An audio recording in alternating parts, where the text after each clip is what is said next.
യേശുവിൽ ഏറ്റവും അനുഗ്രഹീതരായ പ്രിയപ്പെട്ടവരെ, ഡെയിലി ബ്ലെസ്സിങ്ങിലൂടെ നാം കേട്ടുകൊണ്ടിരിക്കുന്നത് ദൈവവചനമാണ്. ദൈവവചനമാണ് എല്ലാ ദിവസവും നിങ്ങളുടെ ജീവിതത്തിൽ, കുടുംബത്തിൽ മുഴങ്ങുന്നത്. ആ ദൈവത്തിൻ്റെ സ്വരം, ദൈവവചനത്തിൻ്റെ ശബ്ദം മുഴങ്ങുമ്പം എൻ്റെ ജീവിതം ഒരനുഗ്രഹമാകാതിരിക്കില്ല. ആ ദൈവ വെളിച്ചം എൻ്റെ ഭവനത്തിലും ജീവിതത്തിലും ഒരനുഗ്രഹമാകാതിരിക്കില്ല. സത്യമാണ്. ഇന്ന് പ്രതീക്ഷയോടെ പ്രാർത്ഥിക്കണം. ഇന്ന് ശനിയാഴ്ചയാണ്. കുറച്ച് ദിവസങ്ങളായി നമ്മൾ കുഞ്ഞുങ്ങൾക്ക് വേണ്ടി പ്രാർത്ഥിച്ചു കൊണ്ടായിരിക്കുന്നത്. നിങ്ങളും ഈ പ്രാർത്ഥനയൊക്കെ ചെല്ലുന്നുണ്ടോ? നിങ്ങളുടെ കുഞ്ഞുങ്ങൾക്ക് വേണ്ടി തൈലം പുരട്ടി പ്രാർത്ഥിക്കുന്നുണ്ടോ? യേശുവേ, അങ്ങയുടെ തിരുരക്തത്താൽ എൻ്റെ മകനെ, എൻ്റെ മകളെ തിരുരക്തത്താൽ വിശുദ്ധീകരിച്ച്, വചനത്താൽ നിറച്ച്, പരിശുദ്ധാത്മാവിനാൽ നയിക്കണമെന്ന്. അങ്ങനെയൊക്കെ പ്രാർത്ഥിച്ച് കുഞ്ഞുങ്ങളെ ദൈവത്തിൽ ഏൽപ്പിച്ചു കൊടുത്ത് പ്രാർത്ഥിച്ചാൽ അവരുടെ ജീവിതത്തെ ഓർത്ത് നിങ്ങൾക്ക് കരയേണ്ടി വരില്ല. അവരുടെ ഭാവിയെ ഓർത്ത് വിഷമിക്കേണ്ടി വരില്ല. അവരുടെ ജോലിയെ ഓർത്തോ വിവാഹത്തെ ഓർത്തോ ഒന്നും നിങ്ങൾക്ക് നാളെ ഒരു സമയത്ത് വിലപിക്കേണ്ടി വരില്ല. കാരണം ദൈവം ഏറ്റെടുത്ത് അവരുടെ ജീവനെ, ജീവിതത്തെ, ഭാവിയെ അനുഗ്രഹമാക്കി മാറ്റും. ഹല്ലേലൂയ. ഇന്ന് പ്രതീക്ഷയോടെ വചനം കേൾക്കുമ്പോൾ കുഞ്ഞുങ്ങൾക്ക് വേണ്ടിയുള്ള പ്രാർത്ഥനയിൽ എല്ലാവരെയും ഉൾപ്പെടുത്തുകയാണ്. പ്രിയപ്പെട്ടവരെ, ഈ മാസം 28-ാം തീയതി മുതൽ ഇവിടെ എഴുതി പ്രാർത്ഥിച്ച കുഞ്ഞുങ്ങൾക്ക് വേണ്ടി, ലോകത്തിൻ്റെ വിവിധ രാജ്യങ്ങളിൽ നിന്ന് പ്രാർത്ഥിക്കുന്ന കുഞ്ഞുങ്ങൾക്ക് വേണ്ടി 10 ദിവസം 28-ാം തീയതി മുതൽ ഫെബ്രുവരി മാസം 6-ാം തീയതി വരെ ഞങ്ങൾ ഒരു നേരത്തെ ഭക്ഷണം ഒഴിവാക്കി ഉപവാസമെടുത്ത് എല്ലാ കുഞ്ഞുങ്ങൾക്ക് വേണ്ടി പ്രാർത്ഥിക്കാൻ തീരുമാനിക്കുന്നു. 28-ാം തീയതി ബുധനാഴ്ച മുതൽ ഉപവാസത്തോടെ പ്രാർത്ഥിക്കുക, വില കൊടുത്ത് പ്രാർത്ഥിക്കുക. അതും ഒരു അനുഗ്രഹമായിട്ട് മാറും. ആഗ്രഹിക്കുന്നവർക്ക് പങ്കെടുത്ത് പ്രാർത്ഥിക്കാം. ഏതായാലും ഞങ്ങൾ നിങ്ങൾക്ക് വേണ്ടി ഉപവാസത്തോടെ പ്രാർത്ഥിക്കുന്നു.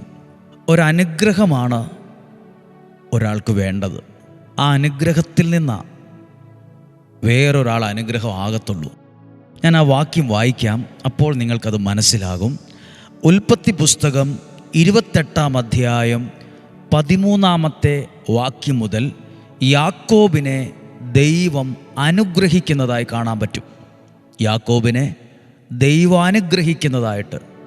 ദൈവവചനം കേൾക്കുമ്പോൾ ദൈവവചനത്തിലൂടെ ദൈവവും നിങ്ങളെ അനുഗ്രഹിക്കുവാണ്. വായിക്കാം. ഗോവണിയുടെ മുകളിൽ നിന്നുകൊണ്ട് കർത്താവ് അരുളി ചെയ്തു, ഞാൻ നിൻ്റെ പിതാവായ അബ്രാഹത്തിൻ്റെയും ഇസഹാക്കിൻ്റെയും ദൈവമായ കർത്താവാണ്. നീ കിടക്കുന്ന ഈ മണ്ണ് നിനക്കും നിൻ്റെ സന്തതികൾക്കും ഞാൻ നൽകും. നിൻ്റെ സന്തതികൾ ഭൂമിയിലെ പൂഴി പോലെ എണ്ണമറ്റവരായിരിക്കും. കിഴക്കോട്ടും പടിഞ്ഞാറോട്ടും തെക്കോട്ടും വടക്കോട്ടും നിങ്ങൾ വ്യാപിക്കും. നിന്നിലൂടെയും നിൻ്റെ സന്തതിയിലൂടെയും ഭൂമിയിലെ ഗോത്രങ്ങളെല്ലാം അനുഗ്രഹിക്കപ്പെടും.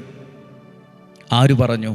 ദൈവം യാക്കോബിനെ അനുഗ്രഹിച്ചുകൊണ്ട് പറഞ്ഞ കാര്യമാണ്. അപ്പോൾ യാക്കോബിന് ഒരനുഗ്രഹം കിട്ടി.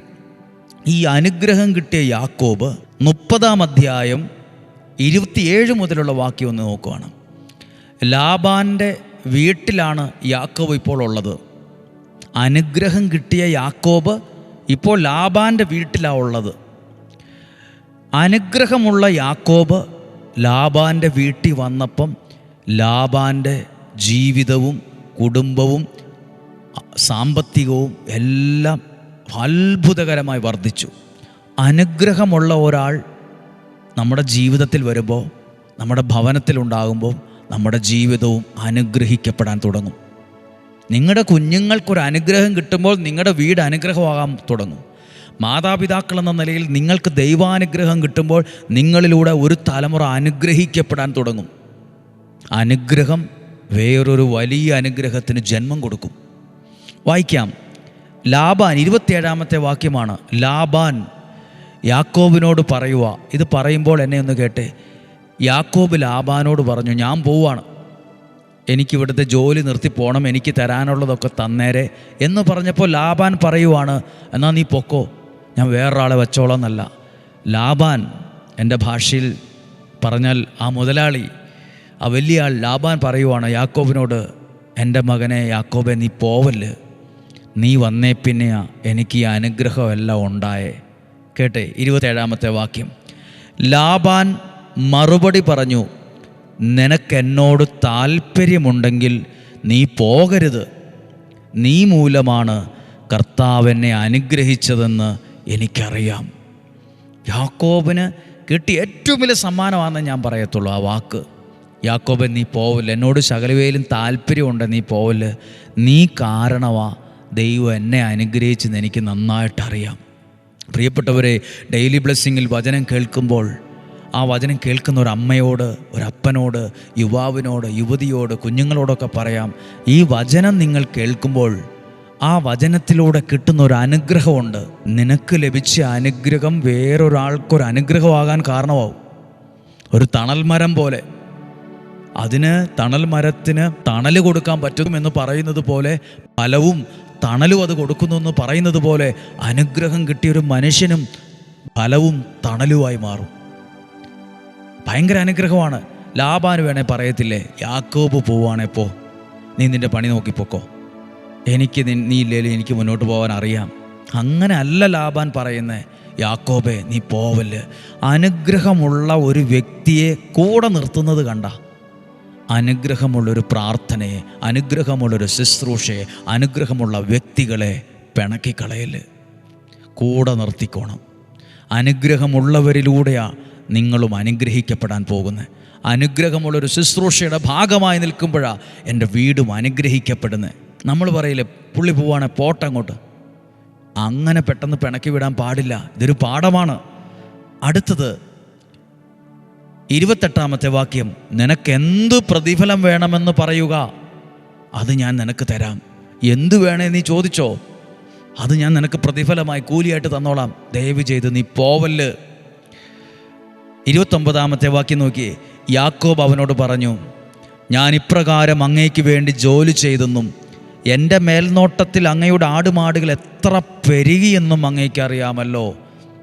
30-ാമത്തെ വാക്യം. ഞാൻ വരുന്നതിന് മുമ്പ് വളരെ കുറച്ചാടുകളെ അങ്ങയ്ക്കുണ്ടായിരുന്നുള്ളൂ, കുറച്ചാടുകളെ അങ്ങയ്ക്കുണ്ടായിരുന്നുള്ളൂ, ഇപ്പോൾ വളരെ പെരുകിയിരിക്കുന്നു.